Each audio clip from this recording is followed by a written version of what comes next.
आगे बढ़ते हैं। हरियाणा में बड़ा उलटफेर करने जा रही बीजेपी। हरियाणा सीएम मनोहर लाल खट्टर दे सकते हैं इस्तीफा।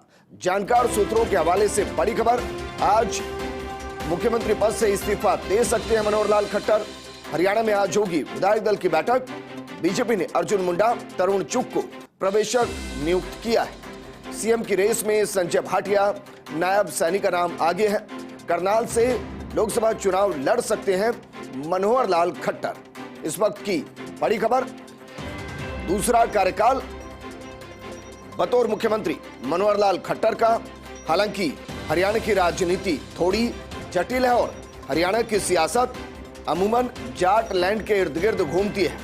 ऐसे में जब मनोहर लाल खट्टर को पहली बार मुख्यमंत्री बनाया गया तो जाट लैंड के अंदर इसका व्यापक प्रतिरोध भी नजर आया था। हालांकि उसको मैनेज करने के लिए दुष्यंत चौटाला को डिप्टी सीएम बनाया गया था। लेकिन क्या लोकसभा चुनाव से पहले मनोहर लाल खट्टर अपनी कुर्सी को छोड़ सकते हैं? और क्या इसके जरिए हरियाणा के अगले विधानसभा चुनाव की रूपरेखा बीजेपी तैयार कर रही है? क्योंकि यह सच है कि मनोहर लाल खट्टर ने हरियाणा में बेहतरीन काम किया और यह भी सच है कि दक्षिण हरियाणा को तेजी से डेवलप किया है।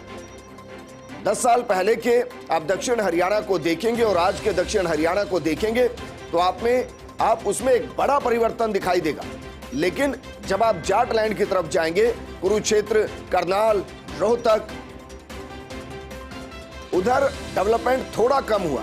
कारण यह है कि वहां पहले से ही बहुत ज्यादा डेवलपमेंट हो चुका था। तो क्या जाट समाज को खुश करने के लिए विधानसभा के आगामी चुनाव को साधने के लिए और जिस तरीके से पंजाब और हरियाणा के अंदर किसान आंदोलन हुआ और उस किसान आंदोलन के दौरान हरियाणा में मुख्यमंत्री मनोहर लाल खट्टर का विरोध हुआ, क्या उस नाराजगी को कम करने की नजर से भी इस खबर को जोड़कर देख सकते हैं? हालांकि कहा जा रहा है कि करनाल से लोकसभा चुनाव लड़ सकते हैं मनोहर लाल खट्टर। इस वक्त की बड़ी खबर, हरियाणा सीएम मनोहर लाल खट्टर इस्तीफा दे सकते हैं। मेरी सहयोगी और दिल्ली न्यूज एडिटर अदिति नागर जुड़ गई हैं। अदिति, 4 पॉइंट है। पहला, क्या खट्टर का इस्तीफा इसलिए कि दूसरा कार्यकाल और जाट लैंड में उनका विरोध? दूसरा कारण, क्या जिस तरीके से किसान आंदोलन और किसान आंदोलन में हरियाणा सरकार का रुख? तीसरा कारण, लोकसभा में जाट लैंड की सीटें जहां किसान बहुल्य है वहां नाराजगी का असर मोदी पर ना पड़े, सरकार पर ना पड़े और वहां सीट निकालना मुश्किल ना हो, वो एक बड़ा कारण। और चौथा सबसे बड़ा कारण कि विधानसभा चुनाव जो हरियाणा के होने उसमें एंटी इनकम्बेंसी मनोहर लाल खट्टर की सरकार को लेना जाए, उस वजह से। देखिए, तमाम कारण आपने बता दिए, लेकिन इसके अंदर के कुछ वजहों पर और हम टटोल लेते हैं जी। पहला, 2024 के अक्टूबर में चुनाव होने हैं हरियाणा में। इसके अलावा जब लोकसभा चुनाव में उतरेंगे तो सबसे पहले है भारतीय जनता पार्टी, जिसके साथ अभी तक जेजेपी थी। जो जेजेपी अगर पीछे हटती है, क्योंकि हिसार एक सीट है जो मांग की थी, 2 सीटें भवानी और हिसार की मांग थी, जेपी नड्डा ने एक सीट दी, जेजेपी को ये गवारा नहीं। अब आप समझिए कि पीछे की रणनीति, इस्तीफा दे रहे हैं, विधायक दल की बैठक बुलाई है, लेकिन इसके पीछे की कवायद को समझ लेते हैं। दरअसल भारतीय जनता पार्टी के नेताओं से जब अभी हमने संपर्क किया तो उन्होंने कहा कि जेजेपी का उनके साथ रहने का कोई फायदा अभी तक नहीं था, एक्सेप्ट की सरकार चल रही थी। पहला, भारतीय जनता पार्टी की पॉलिसी है जीरो टॉलरेंस और जीरो करप्शन। जेजेपी में करप्शन की आदतें हैं। दूसरा, भारतीय जनता पार्टी की पॉलिसी है नॉन जाट पॉलिटिक्स हरियाणा में, लेकिन जेजेपी के साथ आने से ना तो जाटों ने वोट किया। ऐसी स्थिति में अगर जेजेपी भारतीय जनता पार्टी से दूर चली जाती है तो फिर जाट वोट डिवाइड होगा, यानी कि हुडा, आईएलडी, जेजेपी तीनों के बीच में जाट डिवाइड होगा और बाकी पूरा लामबंदी, जो बाकी कास्ट है, लामबंद हो जाएगी भारतीय जनता पार्टी से। इसके अलावा जो अभी तात्कालिक कारण है वो है भिवानी और हिसार की सीट पर पेच। जेजेपी भिवानी हिसार चाहती है और जेपी नड्डा ने केवल एक सीट देने की बात कही है। इन सारी स्थितियों के पीछे जिस बात का आप जिक्र कर रहे हैं कि हरियाणा में राजनीतिक घमासान की आहट सुनाई देने लगी है, कोई कह रहा है जेजेपी से गठबंधन टूट गया, लेकिन हमारे सूत्र कह रहे हैं कि आज टूट जाएगा और ये अनाउंस हो जाएगा कि वो अलग अलग चुनाव लड़ेंगे। ऐसी स्थिति में 7 में चुनाव संभव है। वैसे अक्टूबर में चुनाव है, इस साल के अंत में चुनाव है। अब आप देखिए कि 11 बजे यानी कुछ समय बाद विधायक दल की बैठक भी बुलाई जाने की सूचना है।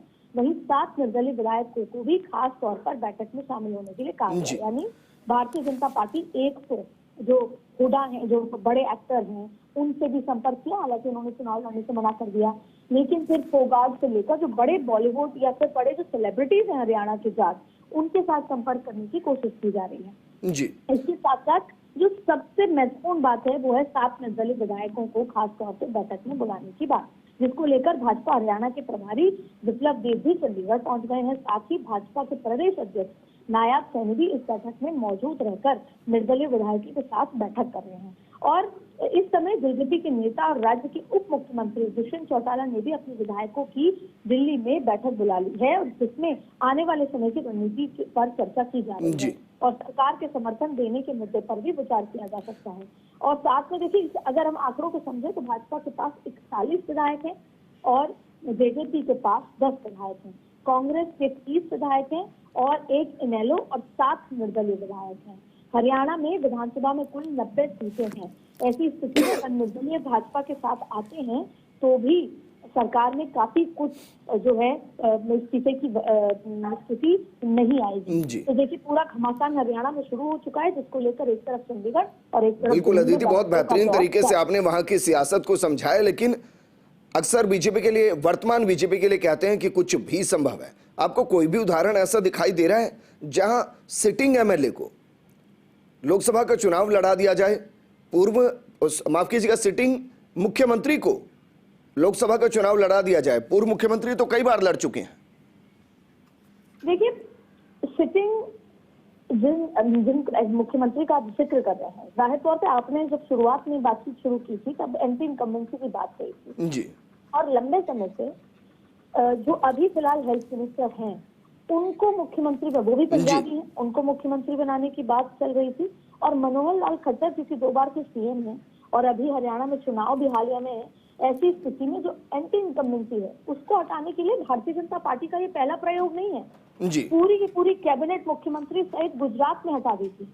और आपने देखा होगा मध्य प्रदेश, छत्तीसगढ़, राजस्थान में पुराने चेहरों को पूरी तरीके से हटा दिया जब भी सरकार बनी। तो कोई बड़ी बात नहीं है कि मनोहर लाल खट्टर सांसद का चुनाव लड़े और फिर दूसरे चेहरे, क्योंकि non Jat politics Bharatiya Janata party करती है हरियाणा में। ऐसी स्थिति में किसी और पंजाबी चेहरे को लेकर साथ में किसी ठीक है अदिति, और फिलहाल बीजेपी जिस दौर में उसमें अच्छी बात यह भी है कि कोई व्यापक विरोध नजर नहीं आता है, कोई बगावत नजर नहीं आती है। जो फैसले ले लिए जाते हैं सहर्ष बीजेपी के अंदर उनको स्वीकार कर लिया जाता है। शुक्रिया।